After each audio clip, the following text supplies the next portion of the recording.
Subscribe to our YouTube channel and hit the bell icon for latest updates. Also download our free Android app FinCalC to calculate your income taxes and track on monthly basis. If you are thinking to withdraw money from your PF account, then there is a good news for you. The EPFO, that is Employee Provident Fund Organization, has made improvements in the withdrawal process and the time taken for the amount to be credited in your bank account. But before withdrawing money from your PF account, here are a few things that you should know. Number 1. You can withdraw only 75% of total amount after 1 month of unemployment. You can withdraw money from your PF account when you are unemployed. You can withdraw up to 75% of your outstanding balance after 1 month of unemployment. Withdrawal is possible when you are employed only when you meet certain conditions. Number 2.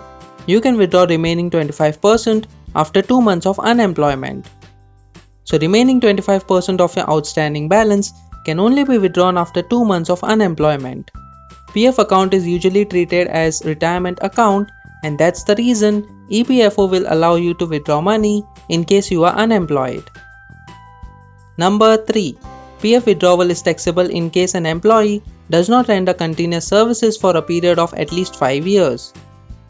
So if you are an employee and want to withdraw money by quitting your job before 5 years of continuous services to your employer, then the amount withdrawn will be taxable in that financial year. So keep in mind not to withdraw money before completing 5 years of continuous services. Number 4. Working for new employer is also considered in 5 years of continuous services. One good thing is you can work in an organization for a period of 4 years, switch the job, and the continuous services to the new employer will be considered in the 5 years continuous services. That means you don't have to work for 5 years again in new organization to avoid the taxes. Number 5. 10% TDS will be levied in case of withdrawal before continuous services for 5 years. So not only the withdrawal amount is taxable, but TDS of 10% is also levied in case amount is withdrawn before continuous services of 5 years.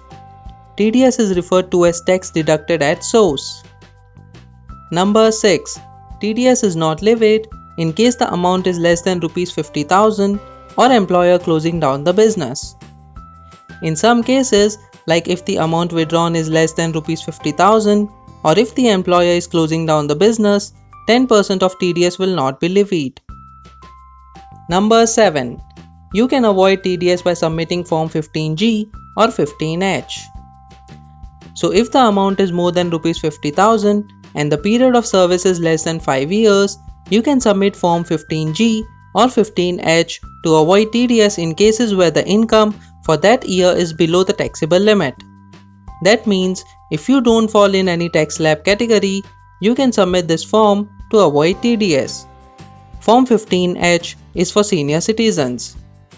It is important to note that if the withdrawal is after the 5 years of continuous services, there is no TDS levied and no income tax applicable on such withdrawals.